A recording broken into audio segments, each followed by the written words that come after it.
Krishnamurti in dialogue with Dr. Alan W. Anderson. J. Krishnamurti was born in South India and educated in England.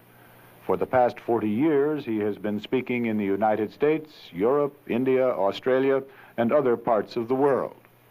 From the outset of his life's work, he said that his only concern was to set men absolutely, unconditionally free. He is the author of many books, among them The Awakening of Intelligence, The Urgency of Change, Freedom from the Known, and The Flight of the Eagle. This is one of a series of dialogues between Krishnamurti and Dr. Alan W. Anderson, who is professor of religious studies at San Diego State University, where he teaches Indian and Chinese scriptures and the oracular tradition. Dr. Anderson, a published poet, received his degree from Columbia University and the Union Theological Seminary. He has been honored with a Distinguished Teaching Award from the California State Universities. Mr. Krishnamurti, in our last conversation together, we had moved from speaking together concerning fear and the relation between that and transformation of the individual person, which is not dependent on knowledge or time. And then from that we went to pleasure. And just as we reached the end of the conversation, the question of beauty arose. And if it's agreeable with you, yes, I should like very much for us to explore that together. One often wonders why museums are so filled with pictures and statues. Is it because man has lost touch with nature and therefore has to go to these museums to look at the other people's paintings, famous paintings, and some of them are really marvelously beautiful? Why do the museums exist at all? I'm just asking. I'm not saying they should or should not. And I've been to many museums all over the world, taken around by experts. And I've always felt I was as though I was being shown around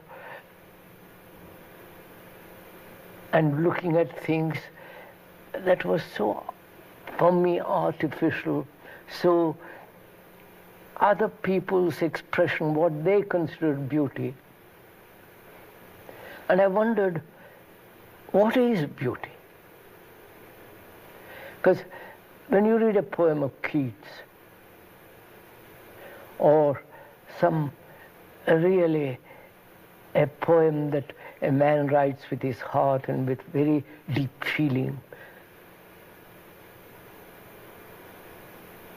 he wants to convey something to you of what he feels, what he considers to be the most exquisite essence of beauty.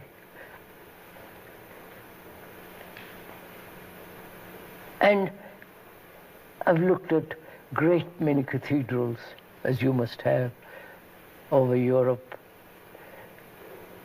And again, this expression of their feelings, their devotion, their reverence to, in mason, in rock, in buildings, in marvelous cathedrals. And looking at all this, I'm always surprised when people talk about beauty or write about beauty, whether it is something created by man or something that you see in nature, or it has nothing to do with with the stone or with the paint or with the word, but something deeply inward. Mm-hmm. And so I've often, in discussing with so-called professionals, having a dialogue with them,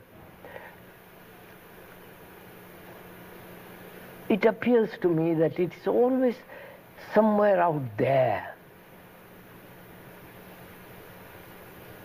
The modern painting, modern music, the pop, and so on, it's always somehow so dreadfully artificial. I may be wrong, but so what is beauty?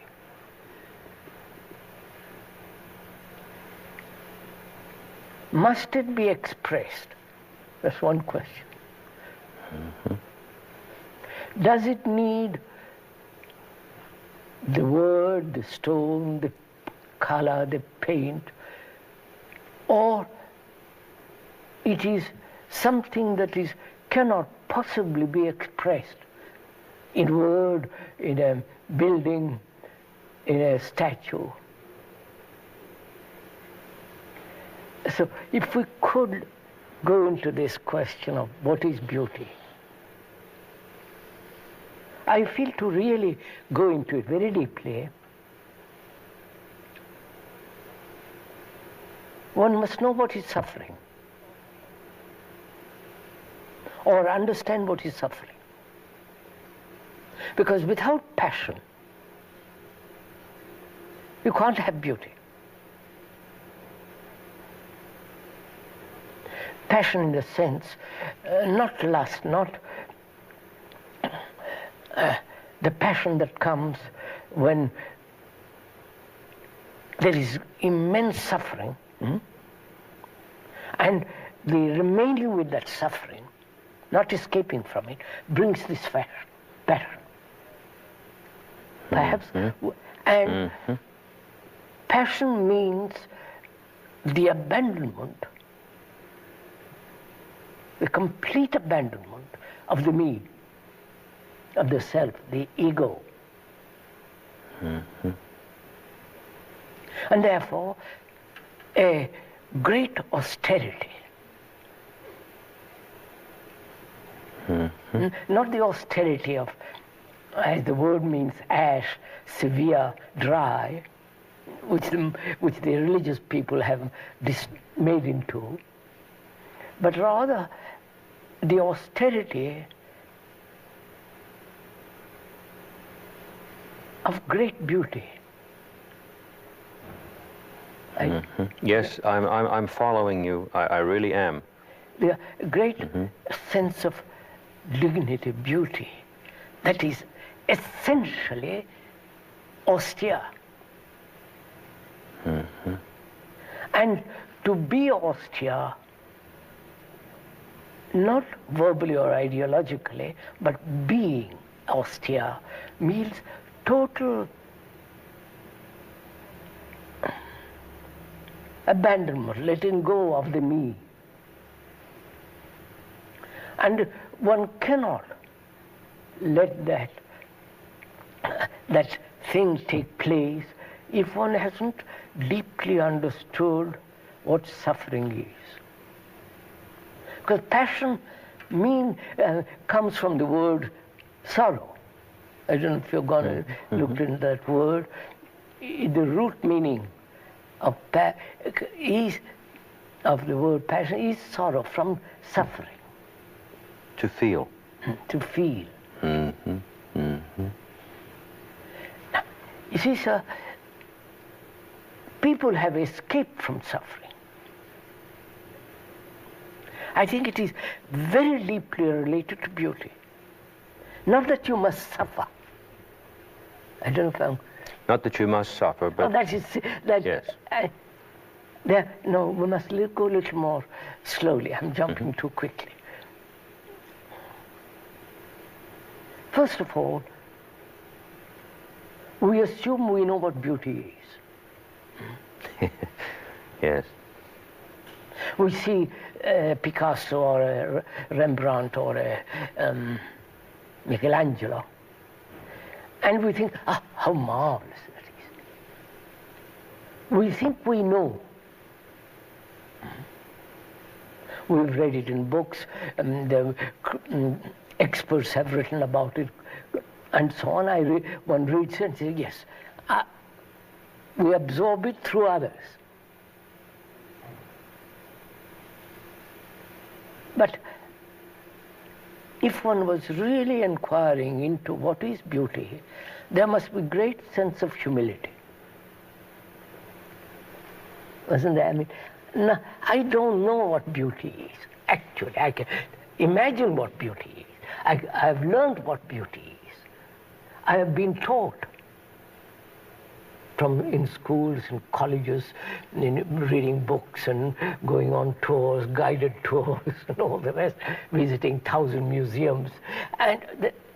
But actually, to find out the depth of beauty, the depth of color, the depth of feeling, the mind must start with great sense of humility. I don't know. Mm-hmm. This say, one doesn't know what meditation is. One thinks one knows. When we discuss meditation, will come. So one must start, I feel, if one is inquiring into beauty, with great sense of humility, not knowing.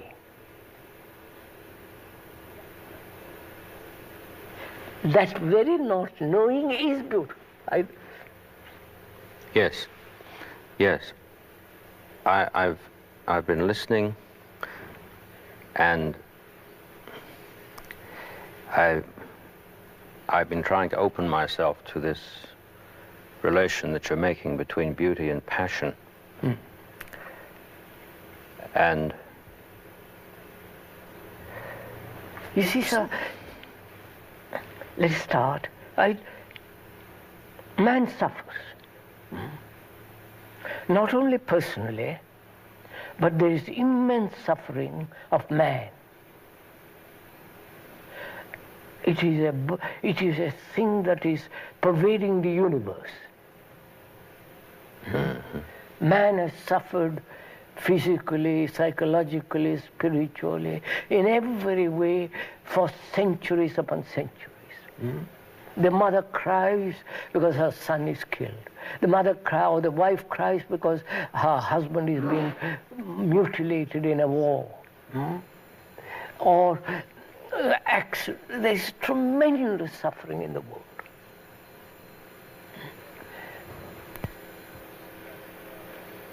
I don't think people are aware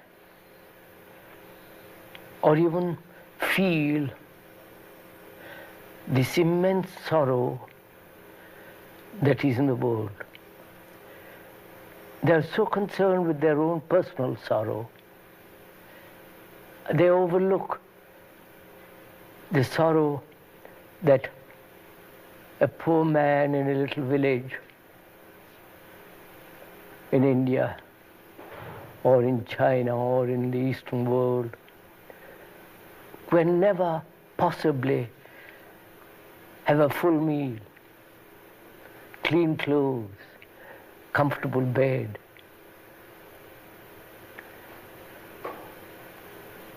And there is the sorrow of thousands of people being killed in war, or in the totalitarian world, millions being executed for ideologies, tyranny, the terror of all that. So there is all this sorrow in the world. And there is also the personal sorrow. And without really understanding it very, very, very deeply and resolving it, passion won't come out of sorrow. And without passion, how can you see beauty? Mm-hmm. You can intellectually appreciate a painting or a poem or a statue, but you need this great sense of inward bursting of passion, exploding of passion, and that creates in itself the sensitivity that can say beauty. So it is, I think, rather important to understand sorrow. I think it is related: beauty, passion, sorrow. I'm interested in the order of those words. Beauty, passion, sorrow. If one is, in relation to the transformation we've been speaking about, to come to beauty, I take it it's a passage from sorrow to passion to beauty. That's right. Yes, yes. Please do go on. I understand. You see, in the Christian world, if I'm not mistaken, sorrow is delegated to a person. Yes. And through that person, or we somehow escape from sorrow. Or at least we hope to escape from sorrow. And in the Eastern world, sorrow is rationalized through the statement that of karma. You know, the word karma means to do. And they believe in karma. That's what you have done in the past life. You pay for it in the present or reward it in the present, and so on, so on. So that these two categories of escapes. And there are 1,000 escapes. Whiskey, drug, sex, going off to attend the mass, and so on, so on. Man has never stayed with a thing. He's always either sought comfort in a belief, in an action, in identification with something greater than himself, and so on, so on. But he has never said, look, I must see what this is. I must penetrate it and not delegate it to somebody else. I must go into it. I must face it. I must look at it. I must know what it is. So, when the mind doesn't escape from this sorrow, either personal or the sorrow of man, if you don't escape, if you don't rationalize, if you don't try to go beyond it, if you are not frightened of it, then you remain with it. Because any movement from what is, or any movement away from what is a dissipation of energy. Prevents you actually understanding what is. The what is sorrow. And we have means and ways and cunning development of escapes. Now, if there is no escape whatsoever, then you remain with it. I don't know if you have ever done it. Because in everyone's life, there is an incident that brings you tremendous sorrow, a happening. It might be an incident, a word, an accident, a shattering sense of absolute loneliness, and so on. These things happen. And with that comes this sense of utter sorrow. Now, when the mind can read that, not move away from it, out of that comes passion. Mm-hmm. Not the cultivated passion, not the artificial trying to be passionate, but the movement of passion is born out of this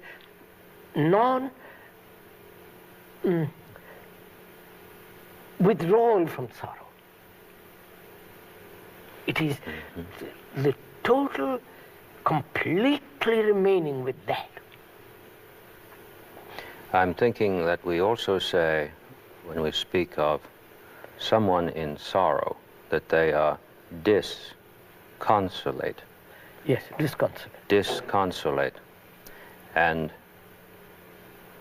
immediately we think that the antidote to that is to get rid of the dis. Not to stay yes, with the dis. And in an earlier conversation, we spoke about two things related to each other in terms of opposite sides of the same coin. And while you've been speaking, I've been seeing the interrelation in a polar sense between action and passion. Passion being able to undergo, able to be changed, whereas action is doing to effect change. And this would be the movement from sorrow to passion at the precise point, if I've understood you correctly, where I become able to undergo what is there. Yeah. Yes. So when there is no escape, when there is no desire to seek comfort away from what is, then out of that absolute, inescapable reality comes this flame of passion. And without that, there is no beauty. You may write endless volumes about beauty, or be a marvelous painter. But without that inward quality of passion, which is the outcome of great understanding of sorrow, I don't see how beauty can exist.